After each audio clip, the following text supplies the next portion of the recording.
Hello നമസ്കാരം. എല്ലാവർക്കും സഹകാരി rice പ്ലസിന്റെ PYQ സീരീസിലേക്ക് സ്വാഗതം. അപ്പോൾ നമ്മൾ ഇന്ന് മുതൽ സ്റ്റാർട്ട് ചെയ്യുകയാണ് നമ്മുടെ PYQ സീരീസ്. അതായത് നമ്മുടെ LGSന് വേണ്ടിയിട്ടും നമ്മുടെ university assistant, company board assistant, അങ്ങനെ എല്ലാ പരീക്ഷകൾക്ക് വേണ്ടിയും പ്രിപ്പയർ ചെയ്യുന്ന നമ്മുടെ ഉദ്യോഗാർത്ഥികൾക്ക് വേണ്ടിയിട്ട് ഒരു PYQ സീരീസ് ആരംഭിക്കുകയാണ്. അപ്പോൾ നമ്മളിത് വളരെ ലേറ്റസ്റ്റ് ആയിട്ടുള്ള ഇന്നത്തെ ക്ലാസ്സിൽ നമ്മൾ 91/2024 ക്വസ്റ്റ്യൻ പേപ്പറാണ് വർക്കൗട്ട് ചെയ്യുന്നത്. അതിൽ GK പാർട്ടാണ് നമ്മൾ നോക്കുന്നത്. ഇതൊരു പ്രിലിംസ് എക്സാം ആണ്. അപ്പോൾ അറിയാം 80 മാർക്കിന് GK ക്വസ്റ്റ്യൻസ് ആണുള്ളത്. 10th ലെവൽ എക്സാം ആണ്. അപ്പോൾ നമുക്ക് എന്തായാലും നമ്മുടെ ക്ലാസ്സിലേക്ക് കടക്കാം. എല്ലാവർക്കും ഒരിക്കൽ കൂടി സ്വാഗതം. അപ്പോൾ ആദ്യത്തെ ചോദ്യം മുതൽക്ക് നമുക്ക് തുടങ്ങാം. അപ്പോൾ നിങ്ങൾക്ക് കാണാം എന്ന് വിശ്വസിക്കുന്നു. ഓക്കെ, അപ്പോൾ സൂം ചെയ്യുമ്പോൾ നിങ്ങൾക്ക് കൃത്യമായിട്ട് കാണാം. ഒന്നാമത്തെ ചോദ്യം, 1916 DK കാർവേ ഇന്ത്യയിലെ ആദ്യത്തെ വനിതാ സർവകലാശാല സ്ഥാപിച്ചത് എവിടെയാണ്? നമ്മുടെ DK കാർവേ ഇന്ത്യയിലെ ആദ്യത്തെ വനിതാ സർവകലാശാല സ്ഥാപിച്ച വ്യക്തിയാണ് DK കാർവേ. 1916 അദ്ദേഹം അത് സ്ഥാപിക്കുന്നത്. ഇത് രണ്ടും നമുക്ക് ചോദ്യത്തിൽ നിന്ന് ലഭിക്കുന്ന ഉത്തരങ്ങളാണ് അല്ലേ. അപ്പോൾ option A Madras, B Bengal, C Delhi, D Maharashtra. അപ്പോൾ ഏതാണ് ഉത്തരം? നമുക്ക് എല്ലാവർക്കും അറിയാവുന്നതാണ് അല്ലേ. നമ്മുടെ ആദ്യത്തെ വനിതാ സർവകലാശാല നിലവിൽ വരുന്നത് എവിടെയാണ്? മുംബൈയിലാണ്. അപ്പോൾ മുംബൈയിലാണ് എന്ന് പറയുമ്പോൾ മുംബൈ ഏത് സംസ്ഥാനത്തിന്റെ തലസ്ഥാനമാണ്? മഹാരാഷ്ട്രയുടെ തലസ്ഥാനമല്ലേ മുംബൈ എന്ന് പറയുന്നത്. അപ്പൊ നമുക്ക് ഏതാണ് ആ ആദ്യത്തെ വനിതാ സർവകലാശാല എന്നൊന്ന് നോക്കാം. ഏതാണ്? ശ്രീമതി നദീഭായ് ദാമോദർ താക്കറെ അല്ലേ. ശ്രീമതി നദീഭായ് ദാമോദർ താക്കറെ യൂണിവേഴ്സിറ്റി. അതാണ് ഇന്ത്യയിൽ ആദ്യമായിട്ട് വനിതകൾക്കായി സ്ഥാപിതമായിട്ടുള്ള സർവകലാശാല. 1916 DK കാർവയാണ് ഇത് സ്ഥാപിക്കുന്നത്. രണ്ടാമത്തെ ചോദ്യം നമുക്ക് നോക്കാം. രണ്ടാമത്തെ ചോദ്യം, ബംഗാളിലെ കർഷകർ നടത്തിയ സന്യാസി കലാപം പ്രമേയമാക്കി രചിച്ച നോവലുകളിൽ ശ്രദ്ധേയമായത് ഏതാണ്? അപ്പോൾ ഈ ഒരു നോവലുമായി ബന്ധപ്പെടുത്തിയിട്ടാണ് നമ്മുടെ വന്ദേ മാതരം വരുന്നത് അല്ലേ. നമ്മുടെ വന്ദേ മാതരം വരുന്നത് ഈ ഒരു നോവലുമായി ബന്ധപ്പെടുത്തിയിട്ടാണ്. Option A Nil Darpan, B Anandamath, C Godan, D Gitanjali. ഏതാണ്? നമുക്ക് ക്ലിയർ ആണല്ലേ. നമ്മുടെ ആനന്ദമഠമാണ് നമ്മുടെ ബങ്കിം ചന്ദ്ര ചാറ്റർജി എഴുതിയ ആനന്ദമഠം. ഏത് വർഷമാണ്? 1882 നമ്മുടെ ബങ്കിം ചന്ദ്ര ചാറ്റർജിയാണ് എന്തെഴുതിയത്? ആനന്ദമഠം എന്ന നോവൽ എഴുതിയത്. എന്തിനെ ആസ്പദമാക്കി? ബംഗാളിലെ കർഷകർ നടത്തിയ സന്യാസി കലാപത്തെ ആസ്പദമാക്കി. ക്ലിയർ അല്ലേടെ? അടുത്ത ചോദ്യത്തിലേക്ക് നമുക്ക് പോകാം. മൂന്നാമത്തെ ചോദ്യം നിങ്ങൾക്ക് ക്ലിയർ ആയിട്ട് കാണാമെന്ന് വിശ്വസിക്കുന്നു. മൂന്നാമത്തെ ചോദ്യം, പ്ലാസി യുദ്ധം ബ്രിട്ടീഷ് ഭരണത്തിന്റെ അടിത്തറയിട്ടെങ്കിലും ജാലിയൻ വാലാബാഗ് സംഭവം ബ്രിട്ടീഷ് ഭരണത്തിന്റെ അടിത്തറ ഇളക്കി എന്ന് ജാലിയൻ വാലാബാഗ് സംഭവത്തെ കുറിച്ച് പ്രതികരിച്ചത് ആരാണ്? Option A Subhash Chandrabose, B Rabindranath Tagore, C Gandhiji, D Maulana Muhammad Ali. ആരാണ് അങ്ങനെ പറഞ്ഞത്?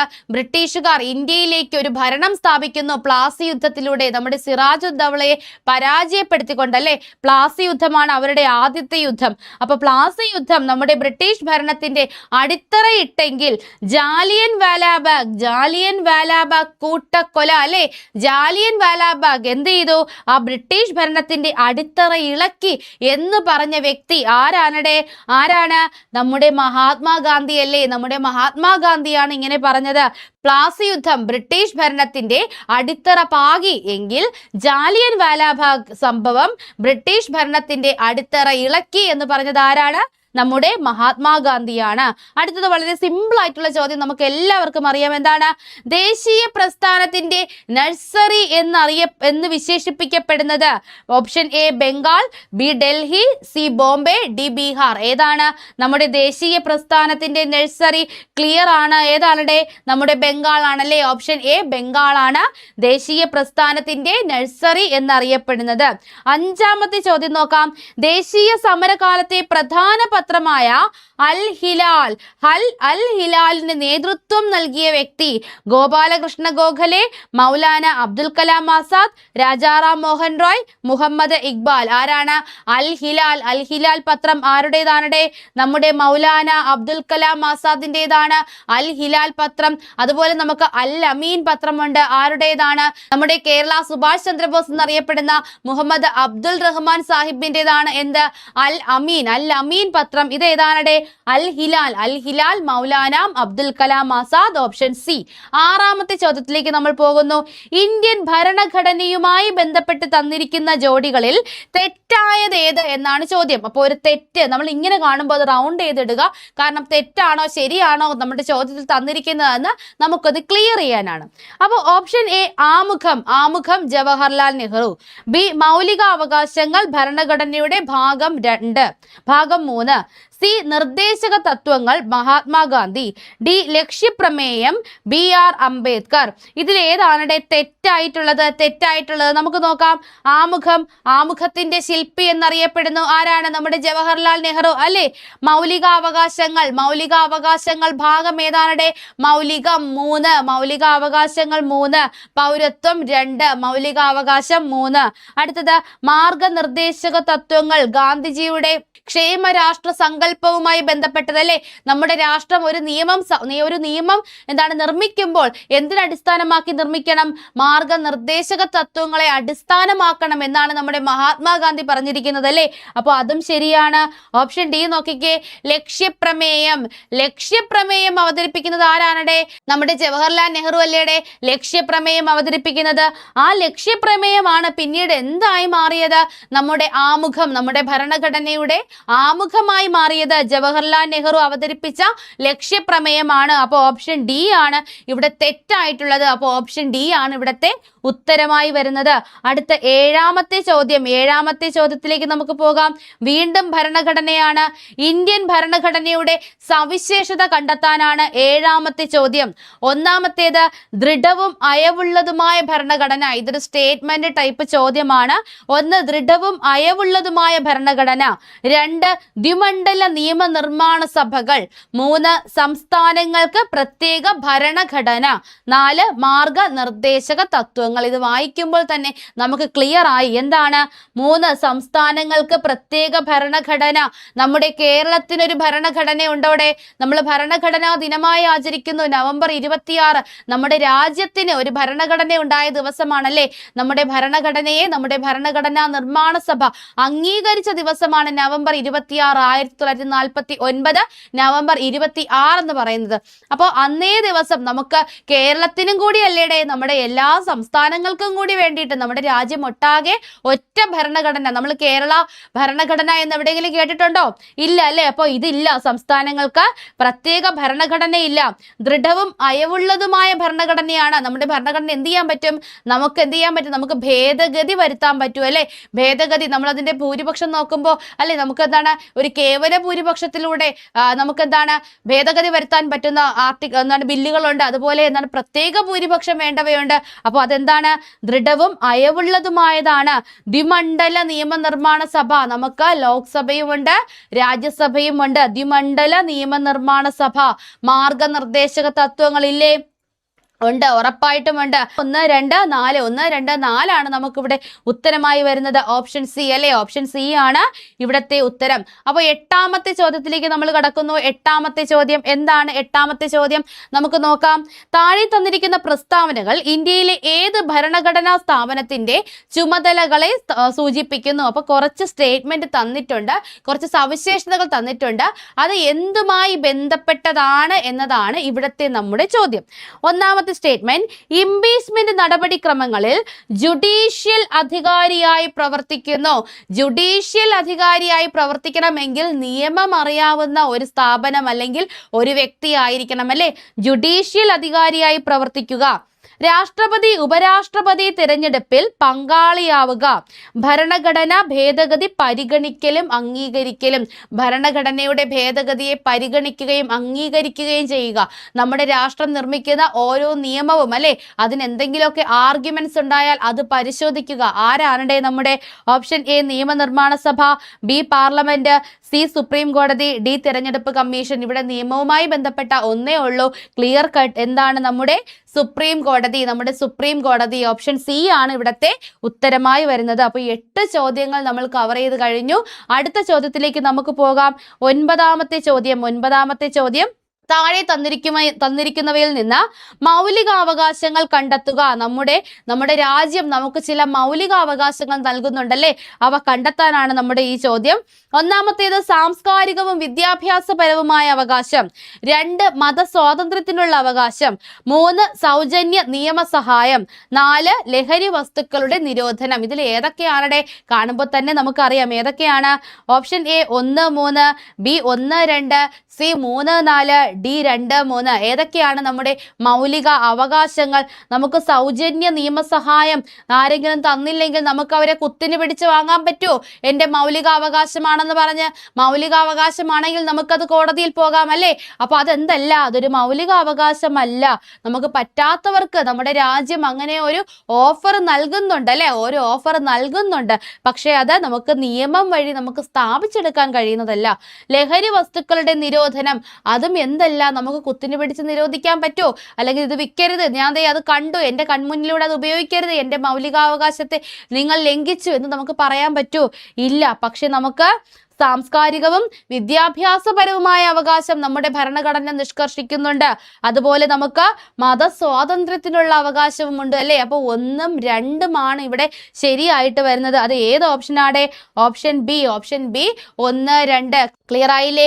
അടുത്ത ചോദ്യം നമുക്ക് നോക്കാം. നിങ്ങൾ രാഷ്ട്രീയത്തിൽ സജീവമായി ഇടപെടാതിരിക്കുന്നതിന്റെ പരിണിത ഫലം നിങ്ങളെക്കാൾ മോശമായവർ നിങ്ങളെ ഭരിക്കും എന്നതാണ്. അപ്പൊ നമ്മൾ രാഷ്ട്രീയപരമായി ഇടപെട്ടില്ല എങ്കിൽ, ഒരു രാഷ്ട്രീയക്കാരൻ അയാൾ എന്താണ് ഒരു കാര്യം കൊണ്ടുവരുന്നു, അത് പ്രാവർത്തികമാക്കുന്നില്ല, ഉഴപ്പുന്നു, അതിന്റെ ഫണ്ട് അയാൾ മുക്കുന്നു, നമ്മൾ അതിനെ രാഷ്ട്രീയമായി ഇടപെട്ടില്ല എങ്കിൽ എന്ത് ചെയ്യും? ആ മോശം വ്യക്തിയുടെ ഭരണത്തിന് പാത്രമായി നമ്മൾ മാറും അല്ലേ? നമ്മൾ അവരെ ക്രിട്ടിസൈസ് ചെയ്യണം, എപ്പോഴും നമ്മൾ അവരെ ക്രിട്ടിസൈസ് ചെയ്യണം. എങ്കിൽ മാത്രമേ അവർ ആ വഴിക്ക് പോകാതിരിക്കൂ. അല്ലെങ്കിൽ ഒരു മോശം ഭരണം നമ്മൾ എന്ത് ചെയ്യുക? നമ്മുടെ മേൽ അടിച്ചേൽപ്പിക്കുന്ന രീതിയിലായി പോകും. ഇലക്ഷനൊക്കെ വരികയാണല്ലേ? അപ്പോൾ ആരുടെ വാക്കുകളാണിത്? Option A Plato, option B Karl Marx, option C Aristotle, D Auguste Comte. ആരുടേതാണ്? ക്ലിയർ ആണ്, പ്ലേറ്റോയുടെ വാക്കുകളാണ് കേട്ടോ. പ്ലേറ്റോയാണ് ഇങ്ങനെ പറഞ്ഞത്. 11ാമത്തെ ചോദ്യത്തിലേക്ക് പോകാം. താഴെ തന്നിരിക്കുന്ന കേരളത്തിലെ ഒരു നവോത്ഥാന നായകനെ കുറിച്ചുള്ളതാണ്. അധസ്ഥിതർക്ക് ക്ഷേത്രപ്രവേശനവും സഞ്ചാര സ്വാതന്ത്ര്യവും അനുവദിക്കണമെന്ന് വാദിച്ചു. അധസ്ഥിതരോടൊപ്പം മിശ്രഭോജനം നടത്തി അവരുടെ സാമൂഹ്യ പുരോഗതിക്ക് വേണ്ടി പ്രവർത്തിച്ചു. വിദ്യയും വിത്തവും ഉണ്ടെങ്കിലേ മനുഷ്യ പുരോഗതി സാധ്യമാകൂ എന്ന് അദ്ദേഹം വിശ്വസിച്ചു. നമുക്ക് ആദ്യത്തെ 2 പോയിന്റ് ആരുടേതാണെന്ന് അറിയില്ലെങ്കിലും നമ്മൾ ക്ലിയർ ആയിട്ട് നമ്മൾ പഠിച്ചു വെക്കുന്നതാണ്. ഒരു ചട്ടമ്പിയാണ് ഇങ്ങനെ പറഞ്ഞത്. വിദ്യയും വിത്തവും ഉണ്ടെങ്കിലേ മനുഷ്യ പുരോഗതി സാധ്യമാകൂ. ആരുടെ വാക്കുകളാണ്? Option A Chattampi Swami, B Vaikunda Swami, C Sree Narayana Guru, D Ayyankali. ആരുടേതാണ്? നമ്മുടെ ചട്ടമ്പി സ്വാമിയുടെ വാക്കുകളാണ്. അധസ്ഥിതരോടൊപ്പം മിശ്രഭോജനം നടത്തിയ വ്യക്തിയാണ്. പിന്നെന്താണ്? അധസ്ഥിതർക്ക് ക്ഷേത്രപ്രവേശനവും പിന്നെന്താണ് സഞ്ചാര സ്വാതന്ത്ര്യവും അനുവദിക്കണമെന്ന് വാദിച്ച വ്യക്തിയാണ്. നമുക്ക് ചില ഭോജനങ്ങൾ കൂടി ഒന്ന് പരിചയപ്പെടാം അല്ലെ? മിശ്രഭോജനം, അധസ്ഥിതരോടൊപ്പമുള്ള മിശ്രഭോജനം പറഞ്ഞ സ്ഥിതിക്ക് മറ്റ് 2 ഭോജനം നമുക്ക് എല്ലാവരുടെ മനസ്സിലും വരും. എന്താണ്? പന്തി ഭോജനം, പ്രീതി ഭോജനം അല്ലെ? സമപന്തി ഭോജനം, അങ്ങനെ പല വാക്കുകളും നിങ്ങളുടെ ഉള്ളിലേക്ക് വരും. അപ്പൊ ഓർക്കുക, പ്രീതി ഭോജനം. പ്രീതി ഒരു പെണ്ണിന്റെ പേരല്ലേടെ? പ്രീതിക്ക്, അല്ലെങ്കിൽ നമ്മുടെ മിക്സി ഇല്ലേ, പ്രീതിക്ക് ഞാൻ ഗ്യാരണ്ടി എന്ന് പറഞ്ഞ് അതൊരു വാക്ക് തരലല്ലേടെ? പ്രീതി മിക്സി ഇതെന്റെ വാക്കാണ്, ഇത് നിങ്ങൾക്ക് നല്ലതാണ്, അപ്പൊ അതൊരു വാക്ക് തരൽ കൂടിയല്ലേ? പ്രീതിക്ക് ഞാൻ ഗ്യാരണ്ടി എന്ന് പറയുന്നത് ഒരു വാക്ക് തരൽ കൂടിയല്ലേ? അപ്പൊ പ്രീതി ഭോജനം, പ്രീതിക്ക് ഞാൻ ഗ്യാരണ്ടി, പ്രീതി ഭോജനം. ആരാണ്? വാഗ്ഭടാനന്ദനാണ് പ്രീതി ഭോജനം നടത്തിയത്. പന്തി ഭോജനം നടത്തിയത് നമ്മുടെ തൈക്കാടയ്യ. പന്തി ഭോജനം നടത്തിയത് തൈക്കാടയ്യയാണ് പന്തി ഭോജനം നടത്തിയത്.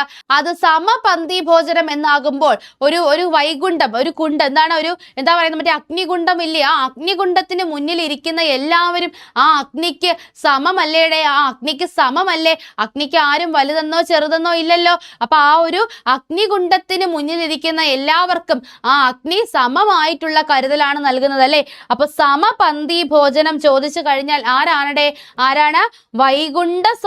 വൈകുണ്ഠസ്വാമികളാണ് സമപന്തി ഭോജനം നടത്തിയത്.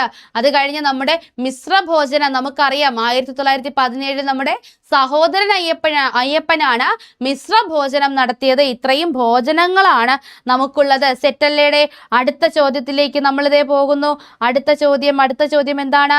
12ാമത്തെ ചോദ്യം. തന്നിരിക്കുന്ന ജോഡിയിൽ തെറ്റ് കണ്ടെത്തുക. അതേ, ഒരു തെറ്റ്, PSCക്ക് എന്തോ തെറ്റ് പറ്റി, അത് നമ്മളോട് കണ്ടെത്താൻ പറയുകയാണ്. ഓപ്ഷൻ എ, അയ്യങ്കാളി കല്ലുമാല സമരം. ശരിയോ തെറ്റോ? ശരിയല്ലേ? ശരി. ശ്രീനാരായണ ഗുരു അരുവിപ്പുറം ക്ഷേത്രപ്രതിഷ്ഠ. ശരിയോ തെറ്റോ? ശരിയല്ലേടെ, ശ്രീനാരായണ ഗുരുവല്ലേ അരുവിപ്പുറം ക്ഷേത്രപ്രതിഷ്ഠ നടത്തിയത്. വൈകുണ്ഠസ്വാമികൾ അയിത്തത്തിനെതിരെ കിണറുകൾ കുഴിച്ചു. ശരിയല്ലേ? മുന്തിരിക്കിണർ, മണിക്കിണർ എന്നീ കിണറുകൾ സ്ഥാപിച്ചത് നമ്മുടെ വൈകുണ്ഠസ്വാമിയല്ലേ. അടുത്തതാരാണ്? അടുത്തത് സ്വദേശാഭിമാനി പത്രം സ്ഥാപിച്ചത് രാമകൃഷ്ണപിള്ള. സ്വദേശാഭിമാനി രാമകൃഷ്ണപിള്ള എന്തായിരുന്നു? ആ പത്രത്തിന്റെ രണ്ടാമത്തെ എഡിറ്റർ ആയിരുന്നു. എത്രാമത്തേതാണ്? രണ്ടാമത്തെ എഡിറ്റർ ആയിരുന്നു. സ്വദേശാഭിമാനി പത്രത്തിന്റെ രണ്ടാമത്തെ എഡിറ്റർ ആയിരുന്നു രാമകൃഷ്ണപിള്ള. ഓപ്ഷൻ ഡി ആണ് തെറ്റ്. അപ്പോൾ ഓപ്ഷൻ ഡി ആണ് ഇവിടത്തെ ശരിയായിട്ടുള്ള ഉത്തരം. രണ്ടാമത്തെ എഡിറ്റർ. അപ്പോൾ നമ്മുടെ സ്വദേശാഭിമാനി പത്രം സ്ഥാപിക്കുന്നത് 1905 1905 ജനുവരി 19 നമ്മുടെ വക്കം അബ്ദുൽ ഖാദർ മൗലവിയാണ് സ്വദേശാഭിമാനി പത്രം സ്ഥാപിക്കുന്നത്. അതിന്റെ സ്ഥാപക എഡിറ്റർ ആയിരുന്നത് CP ഗോവിന്ദപിള്ളയാണ്. ആരാണ്? CP ഗോവിന്ദപിള്ളയാണ് സ്വദേശാഭിമാനി പത്രത്തിന്റെ സ്ഥാപക എഡിറ്റർ. 13ാമത്തെ ചോദ്യം. London mission society LMS missionary സംഘം കേരളത്തിൽ എവിടെയാണ് പ്രവർത്തിച്ചത്? അത് എളുപ്പമാണ്. നമ്മുടെ തിരുവനന്തപുരം ജില്ലയിലാണ്. അതേ ഉണ്ട്. Option A Thiruvithamkoor, B Kochi, C Kochi Thiruvithamkoor, D Malabar. എവിടെയാണ്? തിരുവിതാംകൂറിലാണ് LMS ആരംഭിച്ചത്. തിരുവിതാംകൂറിലാണ്. നമ്മുടെ തിരുവനന്തപുരത്ത് വന്നു കഴിഞ്ഞാൽ പാളയത്തിനൊക്കെ മുന്നേ നമുക്കൊരു LMS ജംഗ്ഷൻ ഉണ്ട്. അപ്പൊ LMS ലണ്ടൻ മിഷൻ സൊസൈറ്റി പ്രവർത്തിച്ചത് തിരുവിതാംകൂറിലാണ്. ഓപ്ഷൻ എ ആണ് ഉത്തരമായി വരുന്നത്. 14ാമത്തെ ചോദ്യത്തിലേക്ക് പോകുന്നു. വൈക്കം സത്യാഗ്രഹത്തോട് പിന്തുണ പ്രഖ്യാപിച്ച് മന്നത്ത് പത്മനാഭന്റെ നേതൃത്വത്തിൽ സവർണ ജാഥ നടത്തിയത് എന്ന ചോദ്യത്തിലുള്ള ഉത്തരം എന്താണ്? സവർണ ജാഥ നടത്തിയത് മന്നത്ത് പത്മനാഭനാണ്. എന്നാണ് ചോദ്യം. Option A 1924 September 27, option B 1924 November 1, option C 1925 March 10, option D 1925 November 1. എന്നാണ് മന്നത്ത് പത്മനാഭന്റെ നേതൃത്വത്തിൽ സവർണ ജാഥ നടത്തിയത് എന്നാണ്? പഠിച്ചു വെക്കുക.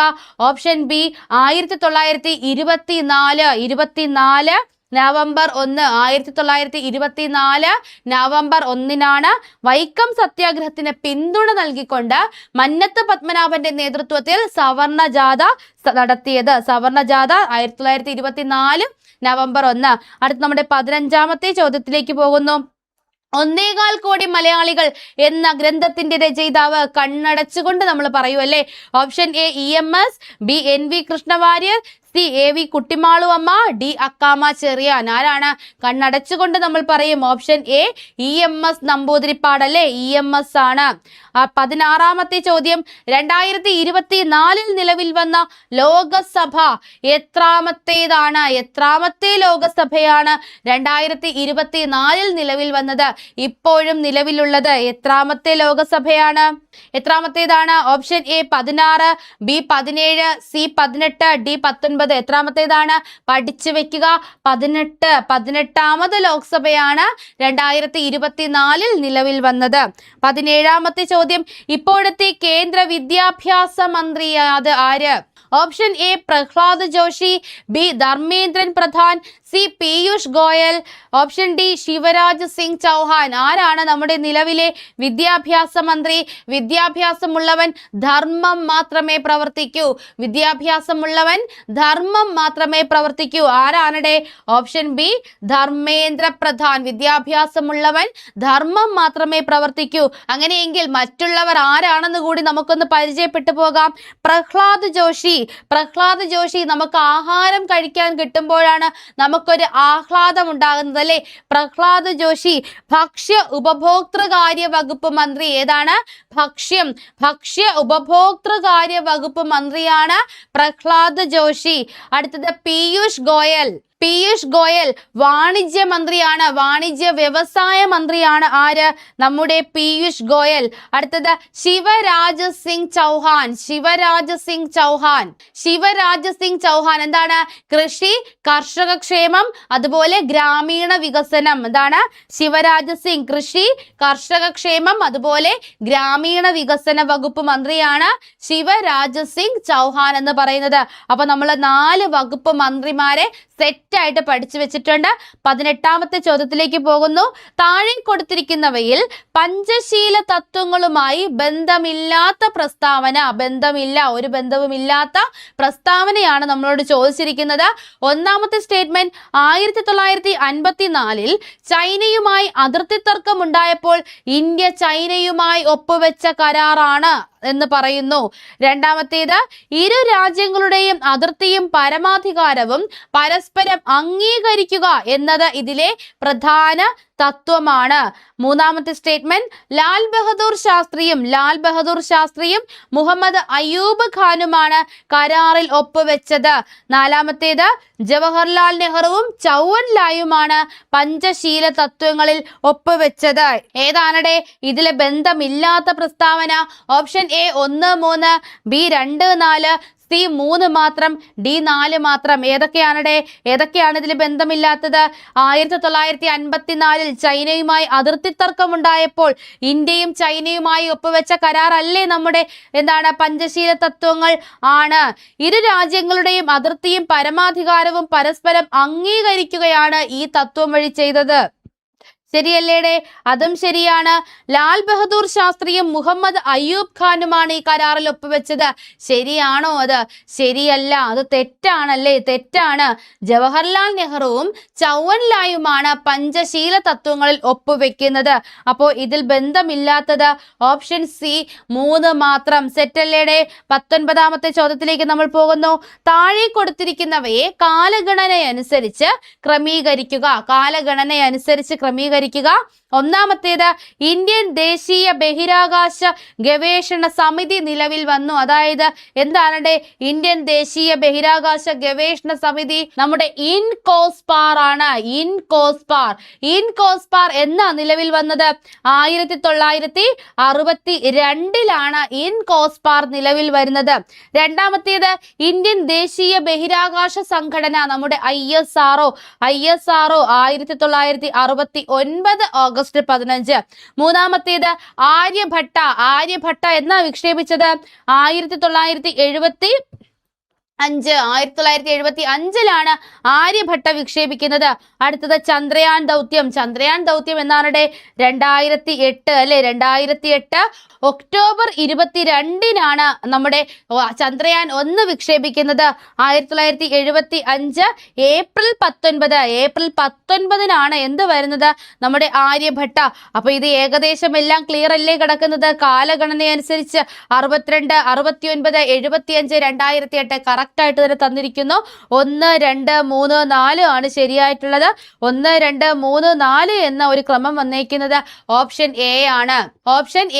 അപ്പൊ ഇവിടുത്തെ ഉത്തരമായി വരുന്നു ഓപ്ഷൻ എ 1, 2, 3, 4. അടുത്ത ചോദ്യം 20ാമത്തെ ചോദ്യം എല്ലാവരും നോക്കുക.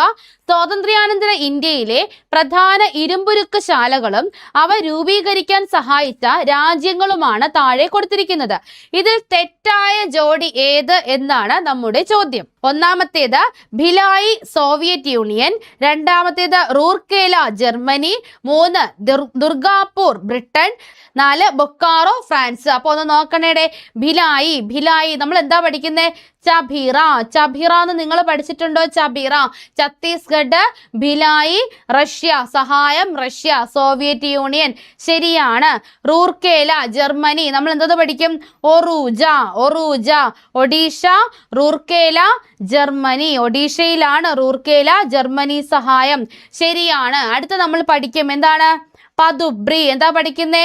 പദുബ്രി പശ്ചിമ ബംഗാൾ, ദുർഗാപൂർ ബ്രിട്ടൻ. പദുബ്രി പശ്ചിമ ബംഗാൾ, ദുർഗാപൂർ ബ്രിട്ടൻ. അതും ശരിയാണ്. ഇത് തെറ്റായ ജോഡിയാണ് ചോദിച്ചിരിക്കുന്നത്. നമുക്ക് ക്ലിയർ ആണ് തെറ്റായിട്ടുള്ളത്. ബൊക്കാറോ ഫ്രാൻസ് എന്നാ തന്നിരിക്കുന്നത്. ബൊക്കാറോ എവിടെയാണ്? ബൊക്കാറോ ഏത് രാജ്യം സഹായിച്ചു നമ്മളെ? റഷ്യയാണ് കേട്ടോ. റഷ്യ സഹായമാണ് ബൊക്കാറോ. 4ാമത്തേതാണ് തെറ്റായിട്ട് വരുന്നത്. അപ്പോൾ ഇവിടെ option A 1, B 2, C 3, D 4 എന്നതാണ് ഇവിടുത്തെ ശരിയായിട്ടുള്ള ഉത്തരം. ക്ലിയർ അല്ലേടെ? ക്ലിയർ ആണ്. 21ാമത്തെ ചോദ്യം. ആസൂത്രണ കമ്മീഷൻ ഇന്ത്യയിൽ നടപ്പിലാക്കിയ 1ാം പഞ്ചവത്സര പദ്ധതിയുമായി ബന്ധപ്പെട്ട ശരിയായ പ്രസ്താവന. ശരിയായിട്ടുള്ളതാണ് ചോദിച്ചിരിക്കുന്നത്. ഒന്നാമത്തേത് 1951-56 കാലയളവ്. രണ്ടാമത്തേത് വ്യാവസായിക വികസനത്തിന് ഊന്നൽ നൽകി.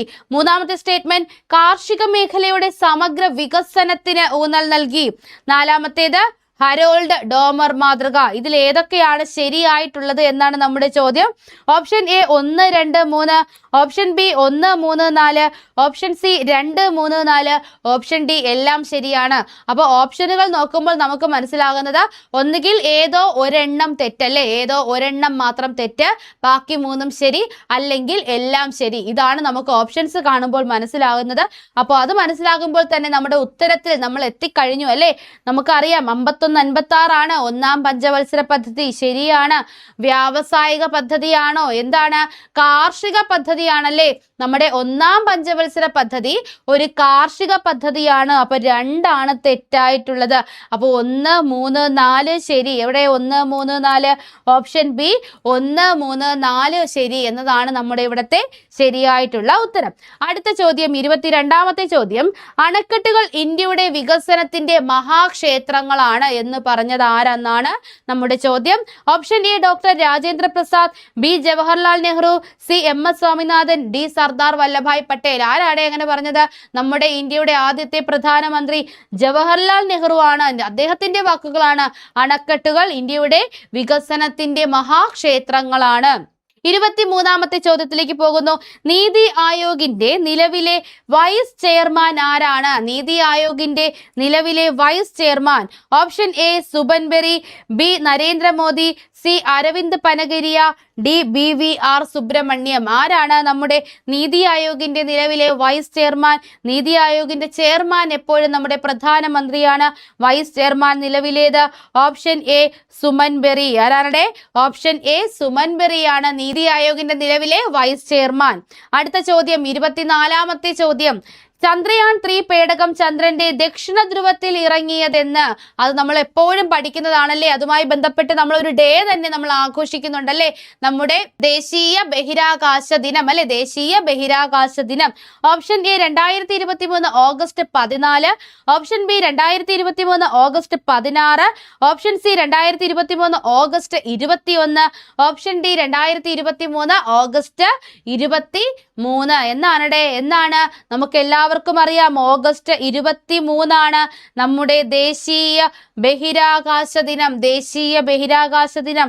ഉത്തരം ഓപ്ഷൻ ഡി 2023 ഓഗസ്റ്റ് 23. ചന്ദ്രന്റെ ദക്ഷിണ ധ്രുവത്തിൽ ഇറങ്ങുന്ന പേടകം ഇറക്കുന്ന ലോക രാജ്യങ്ങളിൽ ആദ്യത്തെ രാജ്യമാണ് നമ്മുടെ ഇന്ത്യ എന്ന് പറയുന്നത് അല്ലേ. 2023 ഓഗസ്റ്റ് 23 എന്ത് ചെയ്തത്? നമ്മുടെ വിക്രം ലാൻഡർ നമ്മുടെ ചന്ദ്രന്റെ ദക്ഷിണ ധ്രുവത്തിൽ ഇറങ്ങുന്നത്. 25 അഞ്ചാമത്തെ ചോദ്യത്തിലേക്ക് പോകുന്നു. 25ാമത്തെ ചോദ്യം, താഴെ പറയുന്നവയിൽ ഇന്ത്യയിലെ കിഴക്കൻ മലനിരകളിൽ ഉൾപ്പെടുന്നതേത്? ഇന്ത്യയുടെ കിഴക്കൻ മലനിര, കിഴക്ക് ഭാഗം നോക്കണേ, നമ്മുടെ അരുണാചൽ പ്രദേശിന്റെ ഭാഗം കിഴക്കൻ മലനിര. പട്കായി ബൂം, മിസോ കുന്നുകൾ, ഹിമാദ്രി, ഗാരോ ഖാസി കുന്നുകൾ. ഇതിൽ ഏതാണ്? Option A 1, 2, B 2, 3, 4, C 1, 2, 4, D 3, 4. അപ്പൊ എന്താണ്? കിഴക്കാണ്, കിഴക്ക് ഭാഗത്താണ്, നമ്മുടെ അരുണാചൽ പ്രദേശ് സൈഡിലാണ്. ഏതൊക്കെയാണ്?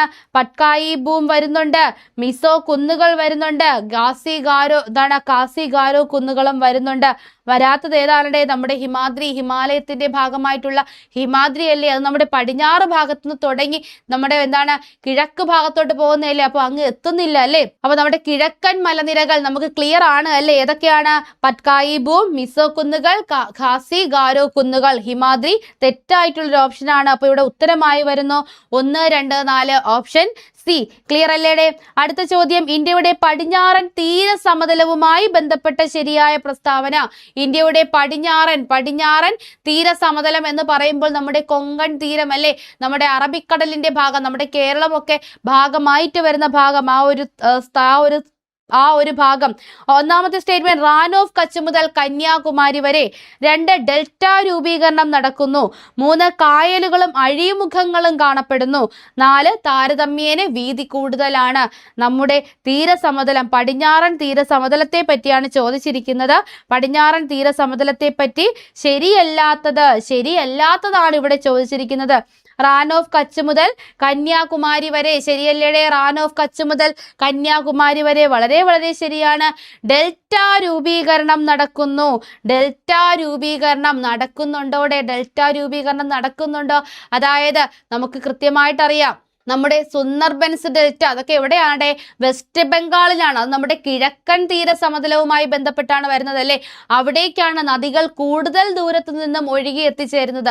പക്ഷെ നമ്മുടെ പടിഞ്ഞാറൻ തീര സമതലവുമായി ബന്ധപ്പെട്ട നദികൾ വളരെ വളരെ കുറച്ച് ദൂരം മാത്രമേ ഒഴുകുന്നുള്ളൂ അല്ലേ? വളരെ കുറച്ച് ദൂരം മാത്രമേ ഒഴുകുന്നുള്ളൂ. പെട്ടെന്ന് തന്നെ അറബിക്കടലിലേക്ക് എത്തി പതിക്കുകയാണ് ചെയ്യുന്നത്. അവിടെ എന്തില്ല? ഡെൽറ്റ രൂപീകരണം അവിടെ നടക്കുന്നില്ല. ഡെൽറ്റ രൂപീകരണം നടക്കുന്നില്ല. അപ്പോൾ രണ്ടാമത്തേത് ബന്ധമില്ലാത്ത ഒരു കാര്യമാണ്. അടുത്തത്, കായലുകളും അഴിമുഖങ്ങളും കാണപ്പെടുന്നു. എക്സാമ്പിൾ, നമ്മുടെ കേരളം അല്ലെ? കായലുകളുടെ നാട്. ശരിയാണ്, അത് ശരിയായിട്ടുള്ളതാണ്. താരതമ്യേനെ വീതി കൂടുതലാണ്. കൂടുതലാണോ? താരതമ്യേനെ വീതി കുറവായത് കൊണ്ടാണ് അവിടെ ഡെൽറ്റ രൂപീകരണം നടക്കുന്നില്ല എന്ന് പറഞ്ഞത്. താരതമ്യേനെ വീതി കുറവാണ് നമ്മുടെ പടിഞ്ഞാറൻ തീരസമതലം. അപ്പോൾ നാലാമത്തെ സ്റ്റേറ്റ്മെന്റും തെറ്റാണ്. അപ്പൊ ഇവിടെ ഉത്തരമായി എന്ത് വരുവിടെ? Option A 1 and 2, B 3 and 4, C 2 and 4, D 1, 3 and 4. ഇവിടെ നോക്കണേ, ശരിയല്ലാത്തതാണ് ചോദിച്ചിരിക്കുന്നത്. ശരിയല്ലാത്തത് 2ഉം 4ഉം ആണ്. 2ഉം 4ഉം ഉള്ള ഓപ്ഷൻ സി ആണ് ഇവിടെ ഉത്തരമായി വരുന്നത്. സെറ്റല്ലേ? നമ്മളിതേ അടുത്ത ചോദ്യത്തിലേക്ക് പോകുന്നു. 27ാമത്തെ ചോദ്യം വീണ്ടും നമ്മുടെ ജിയോഗ്രഫിയുമായി ബന്ധപ്പെട്ട ചോദ്യമാണ്. ശ്രദ്ധിക്കുക, ആൻഡമാൻ നിക്കോബാർ ദ്വീപ സമൂഹവുമായി ബന്ധപ്പെട്ട പ്രസ്താവനയിൽ ശരിയായത് കണ്ടെത്തുക എന്നതാണ് നമ്മുടെ ചോദ്യമായി വരുന്നു. ഒന്നാമത്തേത്, അറബിക്കടലിലാണ് ദ്വീപ സമൂഹം സ്ഥിതി ചെയ്യുന്നത്. എവിടെ സ്ഥിതി ചെയ്യുന്നു? അറബിക്കടലിലാണോ നമ്മുടെ ആൻഡമാൻ നിക്കോബാർ സ്ഥിതി ചെയ്യുന്നത്? ആണോ? ഇവിടെ നമുക്ക് പറഞ്ഞു പോകാം. ആൻഡമാൻ നിക്കോബാർ ദ്വീപുകൾ നമ്മുടെ ഇന്ത്യയുടെ കിഴക്ക് ഭാഗത്താണോ പടിഞ്ഞാറ് ഭാഗത്താണോ സ്ഥിതി ചെയ്യുന്നത്? എവിടെയാണ്? കിഴക്ക് ഭാഗത്താണ്. പടിഞ്ഞാറ് ഭാഗത്ത് അറബിക്കടലാണുള്ളത്. അപ്പോൾ പടിഞ്ഞാറ് ഭാഗത്തല്ല, കിഴക്ക് ഭാഗത്താണ് സ്ഥിതി ചെയ്യുന്നത്. ഒന്നാമത്തേത് തെറ്റാണ്. അതെ, ഇവിടെ ശരിയായതാ ചോദിച്ചിരിക്കുന്നത്. ഏകദേശം 200 ദ്വീപുകൾ ഉൾപ്പെടുന്നു. എത്രയാണ്? ഏകദേശം 200 ദ്വീപുകൾ ഉൾപ്പെടുന്നു. ശരിയാണ് അല്ലേ? ശരിയാണ്. ഏകദേശം 200ഓളം ദ്വീപുകളുണ്ട്. പോർട്ട് ബ്ലെയർ ആണ് ഈ ദ്വീപ സമൂഹത്തിന്റെ തലസ്ഥാനം. ശരിയാണല്ലേ? ആൻഡമാൻ നിക്കോബാറിന്റെ തലസ്ഥാനം പോർട്ട് ബ്ലെയറുകളാണ്.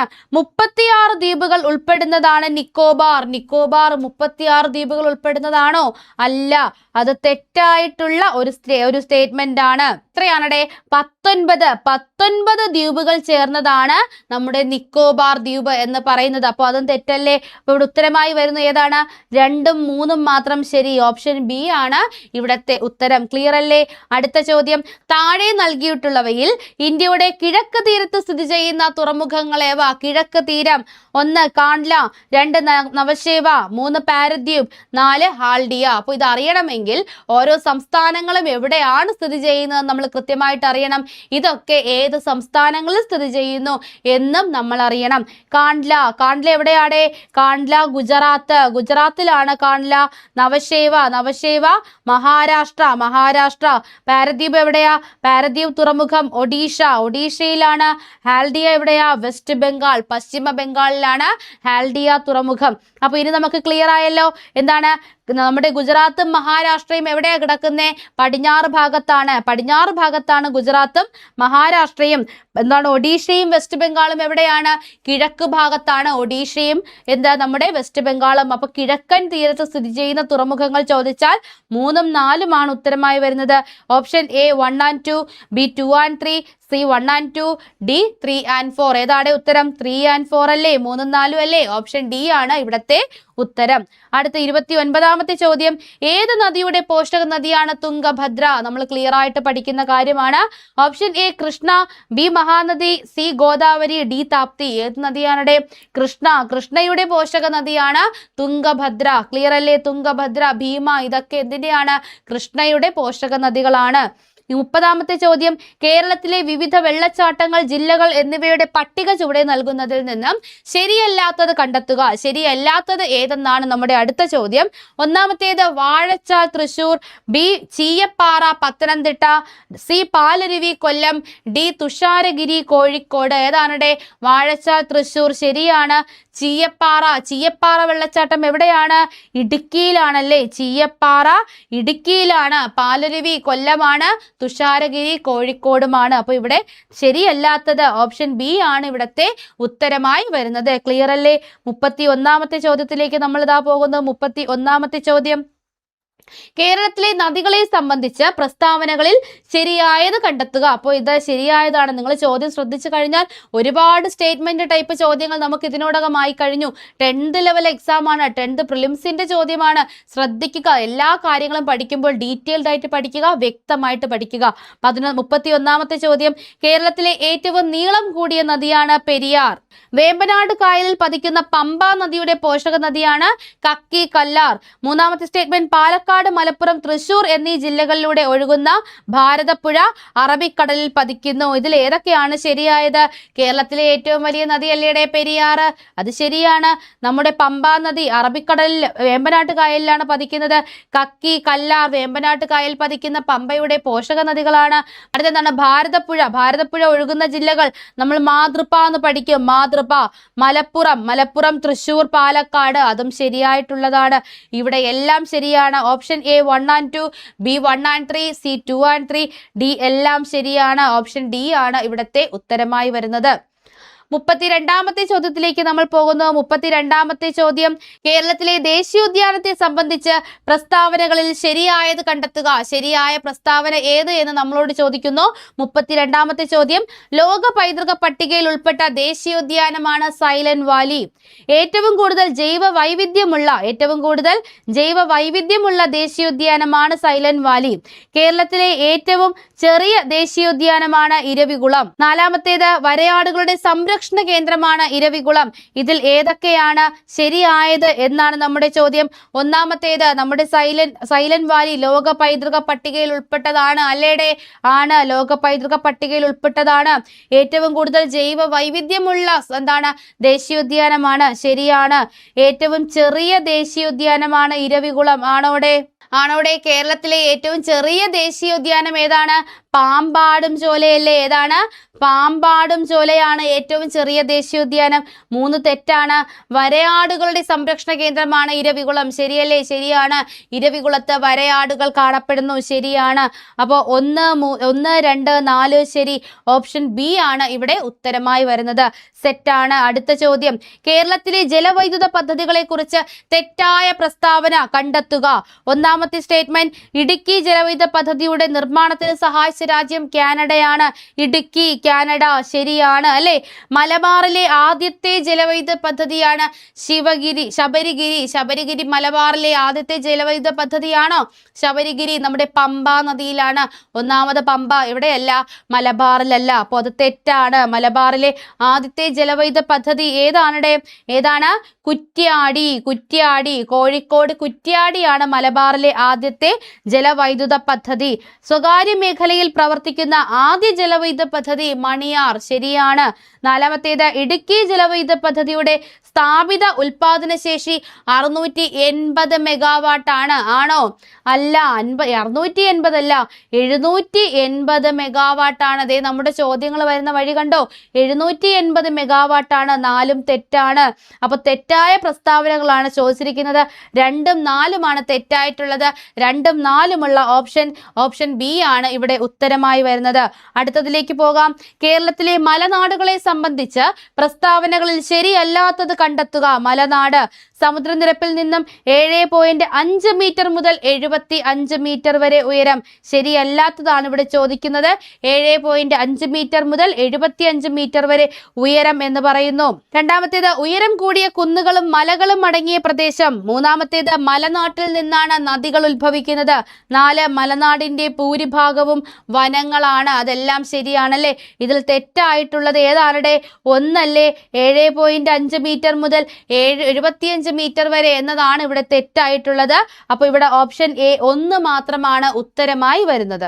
35ാമത്തെ ചോദ്യം, താഴെ പറയുന്നവയിൽ കേരള അത്ലറ്റുകളിൽ ഉൾപ്പെടുന്നവരിൽ ആരെല്ലാം? കേരള അത്ലറ്റുകളിൽ ഉൾപ്പെടുന്നവരെയാണ് ചോദിച്ചിരിക്കുന്നത്. 1 KT ഇർഫാൻ, 2 സിനി ജോസ്, 3 ജിമ്മി ജോർജ്, 4 അഞ്ജു ബോബി ജോർജ്. ഇതിൽ ആരൊക്കെയാണ് അത്ലറ്റുകൾ എന്നാണ് ചോദ്യം. നമ്മുടെ option A 1, 2 and 3, B 2, 3 and 4, C 1, 2 and 4, D 1, 3 and 4. ഇതിലെ ആരൊക്കെയാണ് അത്ലറ്റുകൾ? KT ഇർഫാൻ എന്ന് പറയുന്നത് റേസ് വാക്കിംഗ് താരമാണ്. സിനി ജോർജും ഒരു അത്ലറ്റ് ആണ്. അഞ്ജു ബോബി ജോർജ് ലോങ് ജമ്പ് താരമൊക്കെയാണ്. സിനി ജോർജ് റിലേ താരമാണ്. എന്നാൽ ജിമ്മി ജോർജ് ആരാടെ? ജിമ്മി ജോർജ് നമ്മുടെ വോളിബോൾ താരമല്ലേടെ? ജിമ്മി ജോർജ് അതൊരു അത്ലറ്റിക് വിഭാഗമാണോ? ട്രാക്ക് ആൻഡ് ഫീൽഡ് ഇനത്തിനെയാണ് നമ്മൾ പൊതുവെ അത്ലറ്റ് എന്ന് പറയുന്നത്. അപ്പൊ ജിമ്മി ജോർജ് എന്തല്ല? നമ്മുടെ അത്ലറ്റ് അല്ല. അപ്പോൾ 1, 2, 4 ആണ് ഉത്തരമായി വരുന്നത്. ഓപ്ഷൻ സിയിലാണ് 1, 2, 4 ഒളിഞ്ഞു കിടക്കുന്നത്. അടുത്ത ചോദ്യത്തിലേക്ക് നമുക്ക് പോകാം. 36ാമത്തെ ചോദ്യം, കേരളത്തിലെ മത്സ്യബന്ധന മേഖലയുമായി യോജിക്കാത്ത പ്രസ്താവന ഏതെന്നാണ് ചോദ്യം. ഒന്നാമത്തേത് മത്സ്യഫെഡ് ആരംഭിച്ച വർഷം 1984. ശരിയാണോ? ശരിയാണ്. മത്സ്യഫെഡ് ആരംഭിച്ചത് 1984 തന്നെയാണ്. മത്സ്യഫെഡിന്റെ ആസ്ഥാനം കൊച്ചി. ശരിയാണോടെ? തെറ്റാണ്. മത്സ്യഫെഡിന്റെ ആസ്ഥാനം കമലേശ്വരമല്ലേ? കമലേശ്വരം, തിരുവനന്തപുരം ജില്ലയിലെ കമലേശ്വരമാണ് മത്സ്യഫെഡിന്റെ ആസ്ഥാനം. 4ാമത്തേത് കേരളത്തിന്റെ ഔദ്യോഗിക മത്സ്യം മത്തി. നിങ്ങൾക്കൊക്കെ ഇഷ്ടമാണെന്ന് വിചാരിച്ച് ഔദ്യോഗിക മത്സ്യമാക്കാൻ പറ്റുമോ? ഏതാണ്? കരിമീനാണ് കേരളത്തിന്റെ ഔദ്യോഗിക മത്സ്യം. അപ്പൊ 3ഉം തെറ്റാണ്. 4 മത്സ്യബന്ധന മേഖലയുടെ സമഗ്ര വികസനം ലക്ഷ്യമിട്ട് കേന്ദ്ര സർക്കാർ ആരംഭിച്ച പദ്ധതിയാണ് പ്രധാനമന്ത്രി മത്സ്യ സമ്പദ് യോജന. വളരെ ശരിയായിട്ടുള്ള ഒരു കാര്യമാണ്. 4ാമത്തതും ശരിയാണ്. ഇവിടെ യോജിക്കാത്തത് തെറ്റായിട്ടുള്ളതാണ് ചോദിച്ചിരിക്കുന്നത്. 2ഉം 3ഉമാണ് ഇവിടെ തെറ്റായിട്ടുള്ളത്. അപ്പോൾ ഇവിടുത്തെ ഉത്തരം 2 and 3 ഓപ്ഷൻ ഡി ആണ് ഉത്തരമായി വരുന്നത്. 37ാമത്തെ ചോദ്യത്തിലേക്ക് നമ്മൾ കടക്കുന്നു. കേരളത്തിലെ ആദ്യത്തെ വന്യജീവി സങ്കേതം. നമ്മുടെ വളരെ ബേസിക് ആയിട്ടുള്ള ചോദ്യം. Option A Periyar, B Wayanad, C Idukki, D Parambikulam. ഏതാണ് നമ്മുടെ കേരളത്തിലെ ആദ്യത്തെ വന്യജീവി സങ്കേതം? ഏതാണ്? കണ്ണടച്ച് പറയും. നമ്മുടെ പെരിയാർ വന്യജീവി സങ്കേതം 1934 നെല്ലിക്കാമ്പട്ടി വൈൽഡ് ലൈഫ് സാങ്ച്വറി എന്ന പേരിൽ ആരംഭിച്ച 78 ടൈഗർ റിസർവായി മാറിയ നമ്മുടെ പെരിയാർ വന്യജീവി സങ്കേതമാണ് കേരളത്തിലെ ആദ്യ വന്യജീവി സങ്കേതം. 38ാമത്തെ ചോദ്യം, താഴെ പറയുന്നവയിൽ കടൽ തീരമില്ലാത്ത ജില്ല. കൊല്ലം, ആലപ്പുഴ, പത്തനംതിട്ട, കണ്ണൂർ എന്താണ്? കടൽ തീരം ഏറ്റവും കൂടുതലുള്ള ജില്ലയാണല്ലേ കണ്ണൂർ. അപ്പൊ കണ്ണൂരല്ല, ആലപ്പുഴ നമുക്കറിയാം കടലുണ്ട് അല്ലേ. ഇവിടെ ഉത്തരമായി വരുന്നത് ഏതാണ്? Option C പത്തനംതിട്ടയാണ്. പത്തനംതിട്ടയാണ് ഇവിടെ ഉത്തരമായി വരുന്നത്. Option C Pathanamthitta. ഒരൊറ്റ റെയിൽവേ സ്റ്റേഷൻ മാത്രമുള്ള ജില്ല അല്ലേ. അടുത്ത ചോദ്യം 39. താഴെ പറയുന്നവയിൽ കേരളത്തിലൂടെ കടന്നു പോകുന്ന ദേശീയ ജലപാത ഏത്? നമ്മുടെ കേരളത്തിലൂടെ കടന്നു പോകുന്ന ദേശീയ ജലപാത ഏതെന്നാണ് ചോദ്യം. ഓപ്ഷൻ എ ദേശീയ ജലപാത 1, ഓപ്ഷൻ ബി ദേശീയ ജലപാത 2, ഓപ്ഷൻ സി ദേശീയ ജലപാത 3, ഓപ്ഷൻ ഡി ദേശീയ ജലപാത 4. നമുക്കറിയാം ഏതാണ്ട് കൊല്ലം കോട്ടപ്പുറം അല്ലെ, NW3 കൊല്ലം കോട്ടപ്പുറം. ഓപ്ഷൻ സി ആണ് ഉത്തരം. 40ാമത്തെ ചോദ്യത്തിലേക്ക് പോകുന്നു. ചന്ദ്രയാൻ 3 ചന്ദ്രന്റെ ദക്ഷിണ ധ്രുവത്തിൽ സോഫ്റ്റ് ലാൻഡിംഗ് നടത്തിയതെന്ന്. ഇതല്ലേടെ കുറച്ചു മുന്നേ നമ്മളോട് അവർ ചോദിച്ചത്. 2023 ഓഗസ്റ്റ് 5, 2023 ഓഗസ്റ്റ് 23, 2023 ജൂലൈ 4, 2023 ഓഗസ്റ്റ് 23 ചന്ദ്രന്റെ ദക്ഷിണ ധ്രുവത്തിൽ ഇറങ്ങിയത് എന്നു ചോദിച്ചാലും സോഫ്റ്റ് ലാൻഡിംഗ് നടത്തിയത് എന്നു ചോദിച്ചാലും ഒരേ ഉത്തരം തന്നെയാണ്, 2023 ഓഗസ്റ്റ് 23. അടുത്ത ചോദ്യം 41ാമത്തെ ചോദ്യം. 2023 എഴുത്തച്ഛൻ പുരസ്കാരം നേടിയ വ്യക്തി. 2023 ആണ് ചോദിച്ചിരിക്കുന്നത്. 2023 എഴുത്തച്ഛൻ പുരസ്കാരം. Option A P Valsala, B S K Vasanthan, C Sethu, D P Sachidanandan. ഓർക്കുക 2023, 24, 25 പഠിച്ചു വെക്കുക. 2023 നേടിയത് ആരാണ്? S K Vasanthan. Option B S K Vasanthan. അങ്ങനെയെങ്കിൽ 2024 ഓർത്ത് വെക്കുക. ആരാണ്? NS മാധവൻ. NS മാധവനാണ് 2024. 2025 വെരി വെരി ലേറ്റസ്റ്റ് ആരാണ്? KG ശങ്കരക്കുറുപ്പ്. KG ശങ്കരക്കുറുപ്പ് 2025. അപ്പൊ 23 S K Vasanthan, 24 NS Madhavan Nair, അടുത്തത് 25 KG ശങ്കരപിള്ള. ആരാണ്? KG ശങ്കരപിള്ള. KG ശങ്കരപിള്ളയാണ് 2025 എന്താ എഴുത്തച്ഛൻ പുരസ്കാരം. 42ാമത്തെ ചോദ്യം. സംസ്ഥാന സർക്കാർ എയ്ഡഡ് സ്കൂളുകളിൽ പഠിക്കുന്ന 1 മുതൽ 8 വരെയുള്ള മറ്റ് പിന്നാക്ക വിഭാഗങ്ങളിൽപ്പെട്ട വിദ്യാർത്ഥികൾക്ക് സ്കോളർഷിപ്പ് നൽകുന്ന പദ്ധതി ഏതാണ്? സ്കോളർഷിപ്പ് പദ്ധതി ഏതാണ് 1 മുതൽ 8 വരെ? Option A Kedavilakku, B Thalolam, C Vidyavahini, D Vidyakiran. ഏതാണ്? കെടാവിളക്ക്. ഓപ്ഷൻ എ കെടാവിളക്കാണ് ഉത്തരമായി വരുന്നത്. ഏതാണ്? കെടാവിളക്ക്. Option A Kedavilakku. അടുത്ത ചോദ്യം. അന്താരാഷ്ട്ര ഏകദിന ക്രിക്കറ്റിൽ 50 സെഞ്ചുറി നേടിയ ആദ്യ താരമാരാണ്? അന്താരാഷ്ട്ര ഏകദിന ക്രിക്കറ്റിൽ 50 century. Option A Sachin Tendulkar, B Rohit Sharma, C Virat Kohli, D Sunil Gavaskar. ആരാണ് അന്താരാഷ്ട്ര ഏകദിനത്തിൽ 50 സെഞ്ചുറി നേടുന്ന ആദ്യ താരം? ദേവരുടെയും പ്രിയപ്പെട്ട നമ്മുടെ സ്വന്തം വിരാട് കോഹ്ലി. ആരാണ്? വിരാട് കോഹ്ലി. 44ാമത്തെ ചോദ്യത്തിലേക്ക് നമ്മൾ പോവുകയാണ്. ആകെ 80 ചോദ്യമുണ്ട് കേട്ടോ. GK 80 ചോദ്യമുണ്ട്. 44ാമത്തെ ചോദ്യം. താഴെ തന്നിരിക്കുന്നവയിൽ തിരഞ്ഞെടുപ്പ് കമ്മീഷന്റെ ചുമതലകൾ എന്തൊക്കെയാണ്? ഓർത്തു വെക്കുക. നമ്മുടെ തിരഞ്ഞെടുപ്പ് കമ്മീഷൻ നിലവിൽ വന്നിട്ട് 75 വർഷം പിന്നിട്ടിരിക്കുന്നു. 1950 ജനുവരി 25 നിലവിൽ വന്നത്. അതുമല്ല നമ്മുടെ ഇലക്ഷൻ നടക്കുന്നുണ്ട്. ഉറപ്പായിട്ടും ഇനി വരുന്ന എല്ലാ പരീക്ഷകളിലും തിരഞ്ഞെടുപ്പ് കമ്മീഷനുമായി ബന്ധപ്പെട്ട ഒരു ചോദ്യം ഉണ്ടായിരിക്കും. അപ്പോൾ ഇതിൽ എന്താണ് തിരഞ്ഞെടുപ്പ് കമ്മീഷന്റെ ചുമതലകളാണ് ചോദിച്ചിരിക്കുന്നത്. 1 വോട്ടർ പട്ടിക തയ്യാറാക്കൽ, 2 തിരഞ്ഞെടുപ്പ് ചിഹ്നങ്ങൾ അനുവദിക്കൽ, 3 വോട്ടിംഗ് വോട്ടെണ്ണൽ പ്രഖ്യാപനം ഫലപ്രഖ്യാപനം, 4 പെരുമാറ്റച്ചട്ടം രൂപീകരിക്കൽ.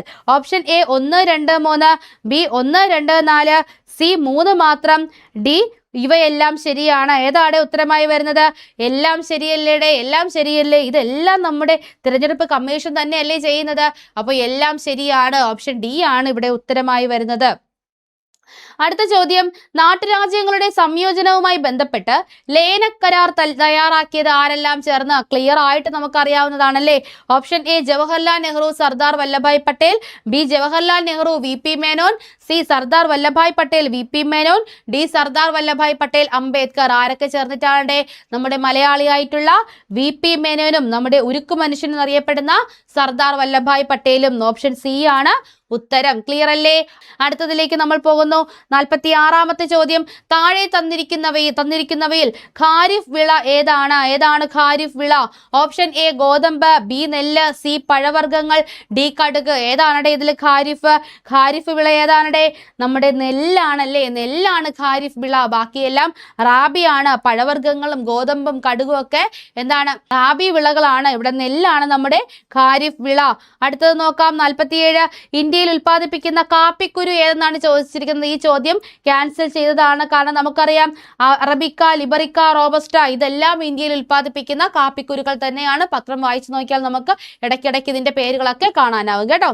48ാമത്തെ ചോദ്യം ISRO സ്ഥാപിതമായ വർഷം. ക്ലിയർ. 69, 62, 75, 65 ഏത് വർഷമാണ്? 1969 അല്ലേ? കുറച്ചു മുന്നേ പറഞ്ഞതേ ഉള്ളൂ. 69 ഓഗസ്റ്റ് 15-നാണ് നമ്മുടെ ISRO രൂപീകൃതമായത്. 49ാമത്തെ ചോദ്യം യുനെസ്കോയുടെ ബഹിരാകാശ പട്ടികയിൽ ഇടം നേടിയ ഇന്ത്യയിലെ ആദ്യ നഗരം ഏതാണ്? യുനെസ്കോയുടെ ബഹിരാകാശ പട്ടികയിൽ ഇടം നേടിയ ആദ്യ ഇന്ത്യയിലെ നഗരം. Option A Gwalior, B Kozhikode, C Thrissur, D Kolkata. നമ്മുടെ സ്വന്തം കോഴിക്കോട് അല്ലേ? കോഴിക്കോട്. 50ാമത്തെ ചോദ്യം 2023 ഒക്ടോബറിൽ ജാതി സെൻസസ് പ്രസിദ്ധീകരിച്ച ആദ്യ സംസ്ഥാനം. 2023 ഒക്ടോബറിൽ ജാതി സെൻസസ് ഏത് സംസ്ഥാനമാണ്? ബീഹാർ, അസം, കർണാടക, ഗുജറാത്ത്. ഏതാണ്? ബീഹാർ ആണ് കേട്ടോ ജാതി സെൻസസ് കൊണ്ടുവന്നത്, പ്രസിദ്ധീകരിച്ച ഇന്ത്യൻ സംസ്ഥാനം. അടുത്തത് 2023 ഏഷ്യൻ ഗെയിംസിൽ ഇന്ത്യ നേടിയ ആകെ മെഡലുകളുടെ എണ്ണം ചോദിക്കുന്നു. Option A 207, B 109, C 209, D 107. ഇതിലെ ഏറ്റവും ചെറിയ നമ്പർ തന്നെയാണ് ഉത്തരമായി വരുന്നത്. ഏതാണ്? 107 മെഡലുകൾ. 107 മെഡലുകൾ. ക്ലിയർ അല്ലേ? അടുത്ത ചോദ്യം സൂര്യനെ കുറിച്ച് പഠിക്കാനുള്ള ഇന്ത്യയുടെ ദൗത്യം ഏതാണ്? കണ്ണടച്ച് ചോദിച്ചാലും നമ്മൾ പറയും, നമുക്ക് ഓപ്ഷന്റെ കൂടി ആവശ്യമില്ല, എങ്കിലും ഓപ്ഷൻ വായിക്കാം. ഗഗൻയാൻ, മംഗൾയാൻ, ആദിത്യ L1, ശുക്രയാൻ. ഏതാണ്? ഓപ്ഷൻ സി ആദിത്യ L1 അല്ലേ? ആദിത്യ L1. അടുത്ത ചോദ്യം മനുഷ്യ ശരീരത്തിലെ ഏറ്റവും ചെറിയ അസ്ഥി എവിടെയാണ് കാണപ്പെടുന്നത്? നമുക്ക് എല്ലാവർക്കും അറിയാം അല്ലേ? ഓപ്ഷൻ എ വിരൽ, ബി തലയോട്, സി ചെവി, ഡി നട്ടെല്ല്. നമ്മൾ എന്ത് പഠിക്കുന്നു? ചെവിയിലെ സ്റ്റേപ്പിസ് അല്ലേ? ചെവിയിലെ സ്റ്റേപ്പിയസ് ആണ് ഏറ്റവും ചെറിയ അസ്ഥി അല്ലേ? അടുത്ത ചോദ്യത്തിലേക്ക് പോകാം. 54ാമത്തെ ചോദ്യം താഴെ നൽകിയിരിക്കുന്ന ശരിയായ പ്രസ്താവനകൾ ഏതെല്ലാം എന്നാണ് ചോദ്യം. ശരിയാണേ ചോദിച്ചിരിക്കുന്നത്. ഒന്നാമത്തെ സ്റ്റേറ്റ്മെന്റ് വൈറ്റമിൻ എയുടെ കുറവ് മൂലമുണ്ടാകുന്ന രോഗാവസ്ഥയാണ് നിശാന്തത. ശരിയാണ് അല്ലേ? ബെറിബെറി എന്ന രോഗം വൈറ്റമിൻ സിയുടെ കുറവ് മൂലമാണ്. ബെറിബെറി ആ പേരിൽ തന്നെയുണ്ട്. എന്താണ്? വൈറ്റമിൻ ബിയുടെ അപര്യാപ്തത രോഗമാണ്. ഇവിടെ സി ആണ് തന്നിരിക്കുന്നത്, അപ്പോൾ തെറ്റല്ലേടെ? തെറ്റാണ്. മൂന്നാമത്തെ സ്റ്റേറ്റ്മെന്റ് വൈറ്റമിൻ എയുടെ കുറവ് മൂലമുണ്ടാകുന്ന ഒരു രോഗമാണ് എന്ത്?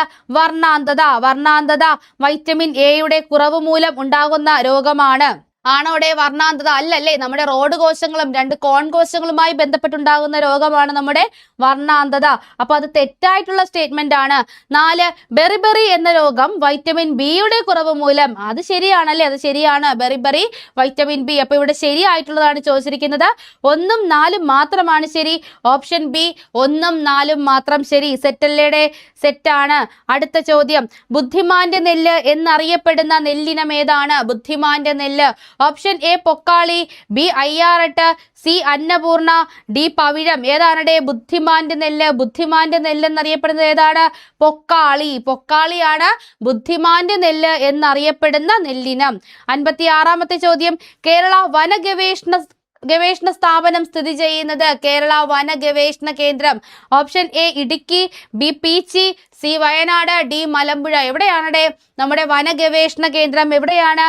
പീച്ചി അല്ലേ? ഓപ്ഷൻ ബി പീച്ചിയിലാണ് സ്ഥിതി ചെയ്യുന്നത്. അടുത്ത ചോദ്യത്തിലേക്ക് പോകാം. ഇതൊക്കെ എളുപ്പമുള്ള ചോദ്യങ്ങളാണല്ലേ? നമുക്ക് എല്ലാവർക്കും അറിയാവുന്ന ചോദ്യങ്ങളാണ്. 57 ഒരു ആഹാര ശൃംഖലയിലെ 1ാമത്തെ ട്രോപ്പിക തലത്തിൽ ജീവികൾ എപ്പോഴും ഇവരായിരിക്കും. ആരായിരിക്കും ഇവിടെ 1ാമത്തെ തലം? ഓപ്ഷൻ എ പ്രാഥമിക ഉപഭോക്താക്കൾ, ബി വിഘാടകർ, സി ദ്വിതീയ ഉപഭോക്താക്കൾ, ഡി ഉൽപാദകർ. ആരാണ് 1ാമത്തെ തലം? ആരാണ്? നമ്മുടെ സ്വന്തം ഉൽപാദകർ അല്ലേ? ഉൽപാദകരിൽ നിന്നല്ലേ മറ്റു തലത്തിലേക്ക് പോകുന്നത്? ഉൽപാദകറാണ് ആദ്യത്തെ തലം. അടുത്ത ചോദ്യം പവിഴപ്പുറ്റുകൾ കടലിലെ മഴക്കാടുകൾ എന്ന പുസ്തകം എഴുതിയത് ആര്? പവിഴപ്പുറ്റുകൾ കടലിലെ മഴക്കാടുകൾ.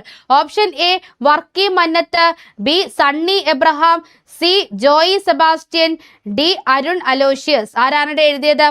പവിഴപ്പുറ്റുകൾ കടലിലെ മഴക്കാടുകൾ ആരാണ് എഴുതിയത്? അരുൺ അലോഷ്യസ് ആണ് കേട്ടോ. ഓപ്ഷൻ ഡി അരുൺ അലോഷ്യസ് ആണ് ഇവിടത്തെ ഉത്തരം. നോട്ട് ചെയ്ത് വെക്കുക. 59ാമത്തെ ചോദ്യം ഗുണനിലവാരം നിലനിർത്തി സവാള കൂടുതൽ കാലം കേടുകൂടാതെ സൂക്ഷിക്കാനുള്ള സംവിധാനം കണ്ടെത്തിയ സ്ഥാപനം. നമ്മുടെ സവാള പെട്ടെന്ന് അഴുകിപ്പോകാതെ കൂടുതൽ കാലം ഇരിക്കുന്നതിനുള്ള സംവിധാനം രൂപീകരിച്ച സ്ഥാപനം. Option A BARC, option B NIF, option C CSIR, option D ICAR. ഏതാണ്? നമ്മുടെ ബാർക്കാണ് കേട്ടോ. Bhabha atomic research centre. Bhabha atomic research centre. 60ാമത്തെ ചോദ്യം, താഴെ പറയുന്നവയിൽ ശരിയായ പ്രസ്താവന ചോദിക്കുന്നു. താപത്തിന്റെ SI യൂണിറ്റ് ആണ് ജൂൾ. താപത്തിന്റെ SI യൂണിറ്റ് ആണ് ജൂൾ. താപനിലയുടെ SI യൂണിറ്റ്. രണ്ടാമത്തേത് താപത്തിന്റെ SI യൂണിറ്റ് ആണ് ഫാരൻഹീറ്റ് ഒരു SI യൂണിറ്റേ അല്ല അല്ലേ, അപ്പൊ അത് തെറ്റായതാണ്. മൂന്നാമത്തേത് താപനിലയുടെ SI യൂണിറ്റ് ആണ് സെൽഷ്യസ്. താപനിലയുടെ SI യൂണിറ്റ് ഏതാണ്? കെൽവിൻ അല്ലേ. താപനിലയുടെ SI യൂണിറ്റ് ആണ് കെൽവിൻ. നാലാമത്തെ സ്റ്റേറ്റ്മെന്റ് ഇവിടെ കൊടുത്തിട്ടുണ്ട്. താപനിലയുടെ SI യൂണിറ്റ് ആണ് കെൽവിൻ. അപ്പോൾ ഏതൊക്കെയാ ശരിയായിട്ടുള്ളത്? 1ഉം 4ഉം അല്ലേ ശരിയായിട്ടുള്ളത്. ശരിയായ പ്രസ്താവനകളാണ് ചോദിച്ചിരിക്കുന്നത്. അപ്പൊ നമുക്ക് ഉത്തരമായി ഏത് പറയാം? 1ഉം 4ഉം. ഓപ്ഷൻ എ അല്ലേ ഉത്തരമായി വരുന്നത്. ഓപ്ഷൻ എ 1ഉം 4ഉം. അടുത്ത ചോദ്യം, താഴെ പറയുന്നവയിൽ തെറ്റായ ജോഡി ഏത്? തെറ്റായത്. Option A power watt, B ഊർജം ജൂൾ, സി പ്രവൃത്തി ജൂൾ, ഡി ബലം പാസ്കൽ. ഇതിൽ ഏതാണ് തെറ്റായിട്ടുള്ളത്? താഴെ പറയുന്നവയിൽ തെറ്റായ ജോഡി ഏതെന്നാണ് നമ്മുടെ ചോദ്യം. ബലമല്ലേ. ബലത്തിന്റെ യൂണിറ്റ് പാസ്കൽ ആണോ? ബലത്തിന്റെ യൂണിറ്റ് ഏതാണ്? ന്യൂട്ടൺ. ബലത്തിന്റെ യൂണിറ്റ് ഏതാണ്? ന്യൂട്ടൺ ആണ്. ബലത്തിന്റെ യൂണിറ്റ് ന്യൂട്ടൺ. അടുത്ത ചോദ്യം, അലുമിനിയത്തിന്റെ ഒരു ധാതുവാണ്. അലുമിനിയത്തിന്റെ ധാതു. Option A gypsum, B cryolite, C limestone, D magnetite. ഏതാണ് അലുമിനിയത്തിൻ്റെത്? ഇത് ക്ലിയർ കട്ട് ചോദ്യം, ക്രയോലൈറ്റ്. ഓപ്ഷൻ ബി ക്രയോലൈറ്റ് അല്ലേ. 63ാമത്തെ ചോദ്യം, തെർമോപ്ലാസ്റ്റിക്കിന് ഉദാഹരണം. Thermoplastic, polythene, nylon, PVC, Bakelite. ഏതാണ് തെർമോപ്ലാസ്റ്റിക് ഏതാണ്? നമുക്ക് വീണ്ടും ഉപയോഗിക്കാൻ പറ്റും. ഏതാണ്? ബേക്കലൈറ്റ് ആണ്. 64, കോൺവെക്സ് ലെൻസ് ഉപയോഗിച്ച് പരിഹരിക്കാവുന്ന കണ്ണിന്റെ ന്യൂനതകൾ, കണ്ണിന്റെ പ്രശ്നങ്ങൾ ഏതൊക്കെ എന്നാണ് ചോദ്യം. ലെൻസ് നോക്കുക, കോൺവെക്സ് ആണ്. ഹ്രസ്വദൃഷ്ടി, ദീർഘദൃഷ്ടി, വെള്ളെഴുത്ത്, മാലക്കണ്ണ്. ഇതിൽ ഏതാണ് നമ്മുടെ കോൺവെക്സ് ലെൻസ് ഉപയോഗിച്ച് നമുക്ക് പരിഹരിക്കാനാകുന്നത്? ഏതൊക്കെയാണ്? ഹ്രസ്വദൃഷ്ടിക്ക് ഏതാണ്? ഹ്രസ്വദൃഷ്ടിക്ക് കോൺകേവ് ലെൻസ് ആണ്. ഹ്രസ്വദൃഷ്ടിക്ക്. ദീർഘദൃഷ്ടിക്ക് ഏതാണ്? കോൺവെക്സ്. ദീർഘദൃഷ്ടി എന്ന് പറയുമ്പോൾ എന്താണ്? ദൂരെയുള്ളത് കാണാനും അരികിലുള്ളത് കാണാൻ കഴിയാതെയും ഇരിക്കുന്ന അവസ്ഥ. ദീർഘദൃഷ്ടിക്ക് കോൺവെക്സ്. വെള്ളെഴുത്തിന് ഏതാണ്? വെള്ളെഴുത്തിന് നമ്മൾ കോൺവെക്സ് ലെൻസ് ആണ് ഉപയോഗിക്കുന്നത്. മാലക്കണ്ണിന് കോൺവെക്സ് ലെൻസ് അല്ല, മറ്റൊരു ലെൻസ് ആണ്. അപ്പൊ ഇവിടെ ഉത്തരമായി വരുന്നത് ഏതാണ്? 2ഉം 3ഉം. 64ാമത്തെ ചോദ്യത്തിന് ഉത്തരം 2ഉം 3ഉം. ഓപ്ഷൻ സി ആണ് ഇവിടെ ഉത്തരമായി വരുന്നത്. സെറ്റാണ്. 65ാമത്തെ ചോദ്യത്തിലേക്ക് നമുക്ക് പോകാം. 2023 സെപ്റ്റിമിയാസ് അവാർഡ്സിൽ മികച്ച ഏഷ്യൻ നടനായി തിരഞ്ഞെടുക്കപ്പെട്ട വ്യക്തി. മികച്ച ഏഷ്യൻ നടൻ 2023 Septimius award. Option A Allu Arjun, B Tovino Thomas, C Mammootty, D Suriya. ആരാണ്? നമ്മുടെ സ്വന്തം ടൊവിനോ തോമസ്. ടൊവിനോയ്ക്കല്ലേ ഈ ഇടയ്ക്ക് ചില അന്താരാഷ്ട്ര പുരസ്കാരങ്ങളൊക്കെ കിട്ടിയത്? ടൊവിനോ തോമസ് ആണ്. 66ാമത്തെ ചോദ്യം, 38ാമത് ദേശീയ ജൂനിയർ അത്ലറ്റിക് ചാമ്പ്യൻഷിപ്പിന് വേദിയായ നഗരം. 38ാമത് ദേശീയ ജൂനിയർ അത്ലറ്റിക് ചാമ്പ്യൻഷിപ്പിന് വേദിയായ നഗരം. Option A Kochi, B Bangalore, C Coimbatore, D Mumbai. ഏതാണെന്ന് പറയാവോ? ഏതാണ്? കോയമ്പത്തൂരാണ്. പഠിച്ചു വെക്കുക. 38ാമത് ദേശീയ ജൂനിയർ അത്ലറ്റിക് ചാമ്പ്യൻഷിപ്പിന് വേദിയായ നഗരം ചോദിച്ചാൽ അത് കോയമ്പത്തൂരാണ്. 67ാമത്തെ ചോദ്യം, താഴെ പറയുന്നവയിൽ ശരിയായത് ഏത് എന്നാണ് ചോദ്യം. ഒന്നാമത്തേത്, ഡിഫ്തീരിയ ബാക്ടീരിയ മൂലമാണ് ഉണ്ടാകുന്നത്. ശരിയല്ലേ? ഡിഫ്തീരിയ ബാക്ടീരിയ മൂലമാണ് ഉണ്ടാകുന്നത്. കോളറ വായുവിലൂടെ പകരുന്നു. കോളറ വായുവിലൂടെയാണോ? മലിനജലത്തിലൂടെയാണ് പകരുന്നത് അല്ലേ? തെറ്റാണ്. ചിക്കൻ ഗുനിയ മലിനജലത്തിലൂടെ പകരുന്നു. ആണോടെ? ചിക്കൻ ഗുനിയ നമുക്കെല്ലാവർക്കും അറിയാം, കൊതുക് പരത്തുന്ന രോഗമാണ്. അതും തെറ്റാണ്. അപ്പൊ ഇവിടെ ശരിയായിട്ടുള്ളത് ഒന്ന് മാത്രം. ഏതാ? ഓപ്ഷൻ എയിലാണ് 1 മാത്രം ഉള്ളത്. ഓപ്ഷൻ എ 1 മാത്രം, ബി 2 മാത്രം, സി 1ഉം 3ഉം, ഡി എല്ലാം ശരി എന്നാണ് ഇവിടെ ഓപ്ഷൻ വരുന്നത്. ഓപ്ഷൻ എ ആണ് ഉത്തരമായി വരുന്നത്. അടുത്ത ചോദ്യം, അനോഫിലസ് പെൺകൊതുകുകൾ വാഹകരായിട്ടുള്ള രോഗം. അനോഫിലസ് പെൺകൊതുകുകൾ. ഓപ്ഷൻ എ മന്ത്, ബി ക്ഷയം, സി മലമ്പനി, ഡി ഡെങ്കിപ്പനി. അറിയാത്തവർ പഠിച്ചു വെക്കുക. ആന മലകയറുന്നു. എന്താണ്? ആന മലകയറുന്നു. പഠിച്ചു വെക്കുക. അനോഫിലസ് പെൺകൊതുകുകൾ, മലമ്പനി. ആന മലകയറുന്നു, മലമ്പനി. ക്ലിയർ ആണ്. 69ാമത്തെ ചോദ്യം, ശരിയായ ജോഡി ഏത്? ശരിയായ ജോഡി കണ്ടുപിടിക്കുക. ശരിയായ ജോഡി ഏത്?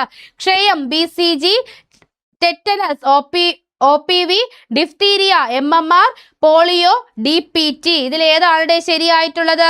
ഏതാണ് ശരിയായിട്ടുള്ളത്? ഇത് ഒന്ന് മാത്രമല്ലേ ശരിയായിട്ടുള്ളൂ, ബാക്കി ഒന്നും ശരിയായിട്ടുള്ളതല്ല. ഓപ്ഷൻ എ ഒന്ന് മാത്രം 69.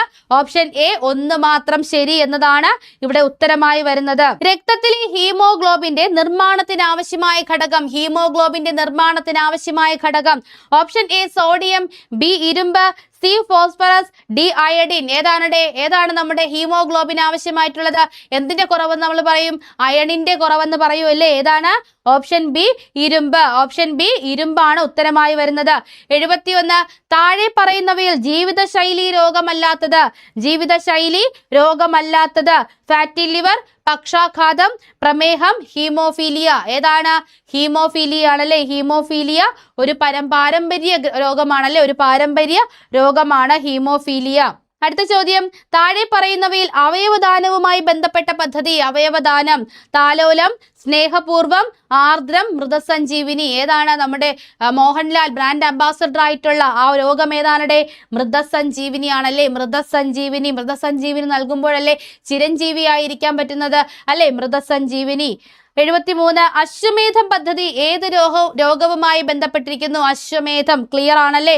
ക്യാൻസർ, എയ്ഡ്സ്, കുഷ്ഠം, പ്രമേഹം. ഏതാണ്? നമ്മുടെ കുഷ്ഠരോഗമാണ് അശ്വമേധം കുഷ്ഠരോഗമാണ്. 74. ചോദ്യം, നിപ്പ രോഗത്തിന്റെ പ്രകൃതിയാലുള്ള വാഹക ജീവി ഏത്? നമ്മൾ ഈയിടെയായിട്ട് ആ ജീവി കടിക്കുന്ന, നമ്മുടെ വീട്ടിൽ പണ്ടൊക്കെ വീഴുന്ന പേരക്കൊക്കെ നമ്മൾ എന്തെങ്കിലും കടിച്ചതാണെങ്കിലും ചെത്തിക്കളഞ്ഞിട്ട് കഴിക്കുമായിരുന്നല്ലേ. ഇത് കാരണം അതിനും പറ്റുന്നില്ല. ഓപ്ഷൻ എ കൊതുക്, ബി വവ്വാൽ, സി ഈച്ച, ഡി എലി. ഏതാണ്? നമ്മുടെ വവ്വാൽ അല്ലേ, വവ്വാലുകളാണ്. 75. ചോദ്യം, ആതിഥേയ ജീവിയുടെ ജനിതക സംവിധാനം ഉപയോഗിച്ച് പെരുകാൻ കഴിയുള്ള രോഗാണുവേത്? അപ്പൊ ഇതൊരു ജീവിയുടെ ഉള്ളിൽ കയറുന്നു, അതിന്റെ ശരീരം ഉപയോഗിച്ച് പെരുകുന്നു.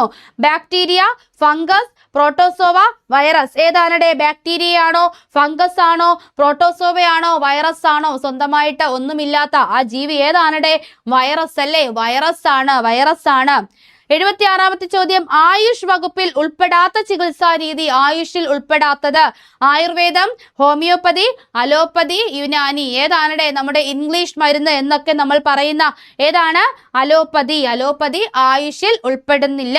77. ചോദ്യത്തിലേക്ക് നമ്മൾ കടക്കുന്നു. താഴെ പറയുന്നവയിൽ എക്സൈസ് വകുപ്പുമായി ബന്ധപ്പെട്ട പദ്ധതി.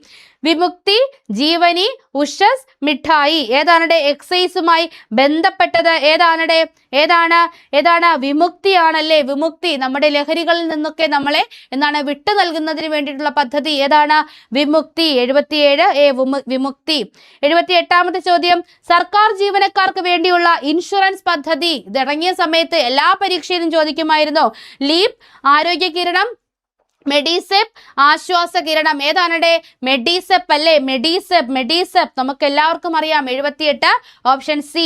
79 ശൈശവ വിവാഹം തടയുന്നതിന്റെ ഭാഗമായി വിവരം നൽകുന്നവർക്ക് പാരിതോഷികം നൽകുന്ന വനിതാ ശിശു വികസന വകുപ്പിന്റെ പദ്ധതി. ഏതാണ്? ശൈശവ വിവാഹം തടയുന്നതിന് വേണ്ടിയിട്ടുള്ള ഇൻഫർമേഷൻസ് നൽകുന്നവർക്ക് നമ്മുടെ ശിശു വികസന വകുപ്പ് പാരിതോഷികം നൽകുന്ന പദ്ധതി ഏതാണ്? പൊൻവാക്ക്. അതൊരു പൊൻവാക്കാണ്. ആ ഒരു വാക്കിൽ ഒരു കുട്ടിയുടെ ജീവിതം രക്ഷപ്പെടുന്നു അല്ലെ. പൊൻവാക്ക്. Option C Ponvakku. 80. ചോദ്യം, മൃതസഞ്ജീവനി പദ്ധതിയുടെ ഗുഡ് വിൽ അംബാസിഡർ നമ്മൾ ഓൾറെഡി പറഞ്ഞു കഴിഞ്ഞു അല്ലേ. കുഞ്ചാക്കോ ബോബൻ, പൃഥ്വിരാജ്, മമ്മൂട്ടി, മോഹൻലാൽ. നമുക്ക് ഇടയ്ക്കിടയ്ക്ക് നമ്മൾ പരസ്യങ്ങളൊക്കെ കാണാറുണ്ടല്ലേ. ആരാണ്? നമ്മുടെ സ്വന്തം ലാലേട്ടൻ അല്ലേ. മോഹൻലാലാണ് മൃതസഞ്ജീവനിയുടെ ഗുഡ് വിൽ അംബാസിഡർ. അപ്പോൾ 80 GK ചോദ്യങ്ങളും നമ്മൾ ഡിസ്കസ് ചെയ്ത് കഴിഞ്ഞു. അപ്പോൾ ഇതുപോലെ ഓരോ PYQ ക്വസ്റ്റ്യൻസുമായി നമുക്ക് അടുത്ത ക്ലാസ്സുകളിലൂടെ വീണ്ടും കാണാം. ക്ലാസ് ഇഷ്ടപ്പെട്ടെങ്കിൽ തീർച്ചയായും ലൈക്ക് ചെയ്യുക, നിങ്ങളുടെ കമന്റുകൾ രേഖപ്പെടുത്തുക. ചാനൽ സബ്സ്ക്രൈബ് ചെയ്യാത്തവരാണെങ്കിൽ തീർച്ചയായും സബ്സ്ക്രൈബ് ചെയ്യുക. അടുത്ത ക്ലാസ്സിലൂടെ നമുക്ക് വീണ്ടും കാണാം. Thank you.